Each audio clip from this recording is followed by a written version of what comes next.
గారు ఒక ప్రఖ్యాత విజ్ఞాన శాస్త్రవేత్త. అతను విజ్ఞాన శాస్త్ర పరిశోధనలు జరిపించుటకై ఒక ఇన్స్టిట్యూట్ ని స్థాపించారు. ఆ ఇన్స్టిట్యూట్ కి ఆయన డైరెక్టర్ గా ఉన్నటువంటి రోజుల్లో ఒక సంఘటన జరిగింది.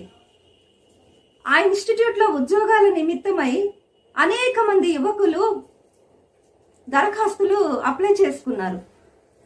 వారందరినీ ఇంటర్వ్యూకి పిలిచారు. ఆ ఇంటర్వ్యూకి ఒక యువకుడు వచ్చాడు. ఆ యువకుడు ఆ ఇంటర్వ్యూలో అడిగిన ప్రశ్నలకి సరైన సమాధానాలు చెప్పలేకపోయాడు. దాంతో సివి రామన్ గారు అతన్ని పిలిచి, బాబు, నీకు ఈ ఉద్యోగం వచ్చే అవకాశం లేదు, నువ్వు వేరే ప్రయత్నం చేసుకో, నీకు రావాల్సినటువంటి రైల్వే ఛార్జెస్ తీసుకుని వెళ్ళు అంటూ చక్కగా చెప్పారు. ఆ యువకుడు ఎంతో నిరాశ నిస్పృహలతో ఆఫీస్కు వెళ్లి తనకు రావాల్సినటువంటి డబ్బులు తీసుకున్నాడు. కొంతసేపు అయిన తర్వాత సివి రామన్ గారు బయటికి వచ్చి ఈ యువకుడు అటు ఇటు తిరుగుతుండటం, ఆ వరండాలోనే అటు ఇటు తిరుగుతుండటం చూచి కోపంతో, ఇంకా నువ్వెందుకు ఇక్కడే ఉన్నావు, ఈ ఉద్యోగం వచ్చే అవకాశం నీకు లేదని చెప్పాను కదా, ఇంకా ఎందుకు ఇక్కడే ఉన్నావు అంటూ ఆ యువకుడిని మందలించాడు.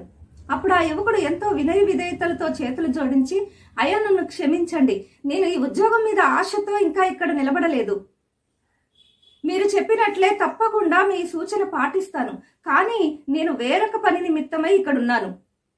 ఆఫీస్ వాళ్ళు ఇచ్చినటువంటి ఆ ఛార్జెస్ ఏవైతే ఉన్నాయో దాంట్లో వాళ్ళు 5 రూపాయలు ఎక్కువగా ఇచ్చారు. నేను వాటిని ముందుగా చూసుకోలేదు. అవి ఇద్దామని వచ్చేసరికి వారు ఆఫీసు క్లోజ్ చేసి ఇంటికి వెళ్ళిపోయారు. అందుకే వారు వచ్చేంత వరకు వేచి ఉండి వాటిని ఇచ్చి వెళ్దామని ఉన్నాను అన్నాడు.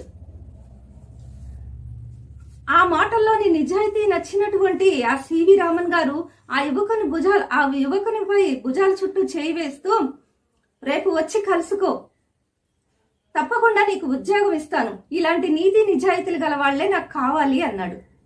చూసారా ఫ్రెండ్స్, నిజాయితీగా ఉండటం వల్ల ఎంత మేలు జరుగుతుందో.